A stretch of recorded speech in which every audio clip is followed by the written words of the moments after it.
Social ಮೀಡಿಯಾಗಳಲ್ಲಿ ಪ್ರತಿದಿನ ನೀವು ನೋಡುವಂಥ ರೀಲ್ಸ್ಗಳು ನಮಗೆ ಎಂಟರ್ಟೈನಿಂಗ್ ಆಗಿ ಇರಬಹುದು. ಆದರೆ ಆ ರೀಲ್ಸ್ ಮಾಡಲಿಕ್ಕೆ ಜನ ಪಡುವಂಥ ಪಾಡು ಆ್ಯಂಡ್ ಅವ್ರು ಮಾಡುವಂಥ ಸರ್ಕಸ್ ಇದೆಯಲ್ಲ, ನಿಜವಾಗ್ಲೂ ಒಂದು ರೀತಿಯಾಗಿ ಈ ರೀಲ್ಸ್ ಒಂಥರ ಕಂಟಕವಾಗಿ ಪರಿಣಮಿಸ್ತಾ ಇದೆ, ರಾದ್ಧಾಂತ ಉಂಟು ಮಾಡ್ತಾ ಇದೆ, ಅದರ ಜೊತೆಗೆ ಜನರಿಗೆ ಕಿರಿಕಿರಿಯನ್ನು ಉಂಟು ಮಾಡ್ತಾ ಇದೆ.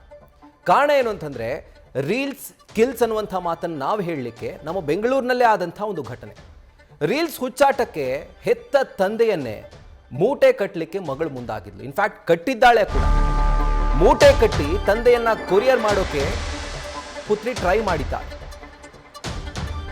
ಇದಕ್ಕಿಂತ ಶಾಕಿಂಗ್ ಏನು ಅಂತಂದ್ರೆ, ಇಡೀ ಕುಟುಂಬ ಈಕೆಗೆ ಸಾಥ್ ಕೊಟ್ಟಿತ್ತು. ಈ ಕುಟುಂಬಸ್ಥರ ಹುಚ್ಚಾಟವನ್ನು ಕಂಡು ಇಡೀ ಬೆಂಗಳೂರೇ ಶಾಕ್ ಆಗಿದೆ. ರೀಲ್ಸ್ ಪ್ರ್ಯಾಂಕ್ ಮಾಡುವಂಥ ಉದ್ದೇಶದಿಂದ ಮಗಳು ಮಂಗಾಟವನ್ನು ಆಡಿದ್ದಾಳೆ. ಈ ಮಟ್ಟಿಗೆ ಕುಟುಂಬಸ್ಥರು ಕೂಡ ಸಪೋರ್ಟ್ ಮಾಡಿಕೊಂಡು ಹುಚ್ಚಾಟ ಆಡಿದ್ದಾರೆ ಅಂತಂದ್ರೆ ಒಂದು ರೀತಿ ಶಾಕ್. ಇವರ ಹುಚ್ಚಾಟ ಕಂಡು ಕೊರಿಯರ್ ಸಿಬ್ಬಂದಿನೇ ದಂಗಾಗ್ಬಿಟ್ಟಿದ್ರು. ಇದಕ್ಕೆ ಸಂಬಂಧಪಟ್ಟಂತೆ ವಯಲಿಕಾವಲ್ ಪೊಲೀಸರು ಇವರನ್ನು ವಶಕ್ಕೆ ಪಡೆದಿದ್ದಾರೆ. ಇದಾದ ಮೇಲೆ ಕ್ಷಮೆ ಯಾಚಿಸಿದ್ದಾರೆ, ಅದಾದಮೇಲೆ ಬಿಟ್ಟು ಕಳಿಸಿದ್ದಾರೆ. ಇವರು ಕ್ಷಮೆ ಕೇಳಿರಬಹುದು, ಆದರೆ ಇಂಥವರನ್ನು ಕ್ಷಮಿಸಬೇಕಾ ಅನ್ನೋದೇ ಪ್ರಶ್ನೆ. ಆ್ಯಂಡ್ ಆ ರೀಲ್ಸ್ನ ನೋಡಿದ್ರೆ ನಿಮಗೆ ಗೊತ್ತಾಗುತ್ತೆ ಯಾಕೆ ಈ ಮಾತನ್ನು ಹೇಳ್ತಿದ್ದೀವಿ ಅಂತ.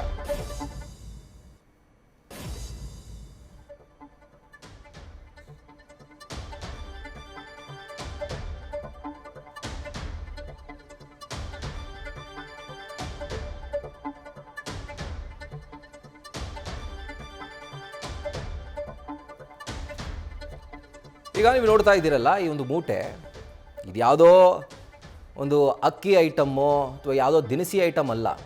ಅದರ ಒಳಗಡೆ ಈ ರೀಲ್ಸ್ ಮಾಡೋಕ್ಕೆ ಮುಂದಾದಂಥ ಆ ಯುವತಿ ಇದ್ದಾಳಲ್ಲ, ಆಕೆಯ ತಂದೆ ಇದ್ದಾರೆ.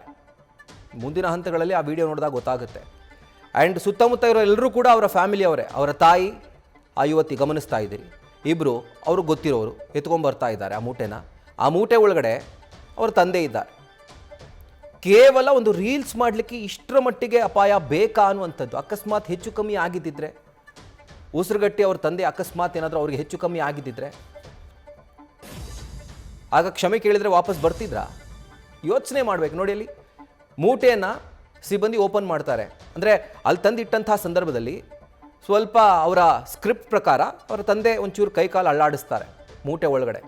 ಆಗ ಸಿಬ್ಬಂದಿ ಕೇಳ್ತಾರೆ, ಏನಿದು ಮೂಟೆ ಅಂತ. ಆಗ ಓಪನ್ ಮಾಡಿ ನೋಡಿದ್ರೆ ಅವ್ರ ತಂದೆ ಎಷ್ಟು ನೀಟಾಗಿ ನಾಗರಹಾವು ಎಡೆ ಎತ್ತುತ್ತಲ್ಲ ಆ ರೀತಿ ಎದೊಳ್ತಾರೆ ನೋಡಿ, ನೀಟಾಗಿ ಎದೊಳ್ತಾರೆ. ನಿಜವಾಗ್ಲೂ ಈ ಥರ ರೀಲ್ಸ್ಗಳನ್ನ ಮಾಡುವಂಥವ್ರು ಒಂದು ಪ್ರಶ್ನೆ ಮಾಡ್ಕೊಳ್ಬೇಕು. ಅಕಸ್ಮಾತ್ ಹೆಚ್ಚು ಕಮ್ಮಿ ಆಯ್ತಂದರೆ ಘಟಿಸಿ ಹೋದಂಥ ಕಾಲವನ್ನು ವಾಪಸ್ ತರಲಿಕ್ಕೆ ಯಾರ ಕೈಲೂ ಸಾಧ್ಯ ಇಲ್ಲ. ಅಂದರೆ ಇವರ ಉದ್ದೇಶ ಏನಿತ್ತಂದರೆ, ಈಗ ಹಬ್ಬದ ಸೀಸನ್, ಹೀಗಾಗಿ ಟಿಕೆಟ್ ಸಿಗಲ್ಲ ಬಸ್ಸಲ್ಲಾಗಲಿ ಅಥವಾ ರೈಲಲ್ಲಾಗಲಿ. ಸೊ ಹೀಗಾಗಿ ಪಾರ್ಸಲ್ ಮಾಡೋದ್ರ ಮುಖೇನ ಟಿಕೆಟ್ ಸಿಗ್ತಿಲ್ಲ ಅನ್ನುವಂಥ ಸಂದೇಶವನ್ನು ಜನರಿಗೆ ತಲುಪಿಸೋದಂತೆ. ಯಾವ ಸೀಮೆಯ ಸಂದೇಶ ಇದು? ಇದು ಬಿಫೋರ್ ಆಫ್ಟರ್ ಕೂಡ ಇದೆ ರೀಲ್ಸ್, ಪೊಲೀಸರು ಮಾಡಿರುವಂಥದ್ದು. ಚೆನ್ನಾಗಿದೆ ನೋಡಿ.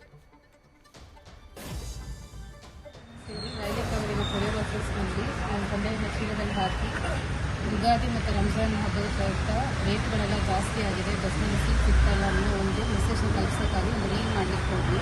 ಆದರೆ ಅದು ಈ ಮಟ್ಟಿಗೆ ತಪ್ಪಾಗಿ ಸಂದೇಶ ಕೊಡ್ತೀವಿ ಅಂತ ಅಂದ್ಕೊಂಡಿರಲಿಲ್ಲ.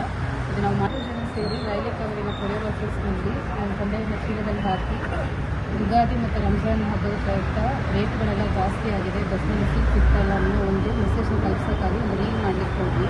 ಆದರೆ ಅದು ಈ ಮಟ್ಟಿಗೆ ತಪ್ಪಾಗಿ ಸಂದೇಶ ಕೊಡ್ತೀವಿ ಅಂತ ಅಂದ್ಕೊಂಡಿರಲಿಲ್ಲ. ಇದು ನಾವು ಮಾಡಿದ ತಪ್ಪು. ಇದನ್ನು ದಯವಿಟ್ಟು ಯಾರೂ ಸ್ಪ್ರೆಡ್ ಮಾಡಬೇಡಿ. ಇದನ್ನು ಇಲ್ಲಿಗೆ ನಿಲ್ಲಿಸಿ. ಹಿಂದೆ ನಾವು ಈ ಥರ ಯಾವುದೇ ವಿಡಿಯೋಗಳನ್ನ ಮಾಡೋದಿಲ್ಲ.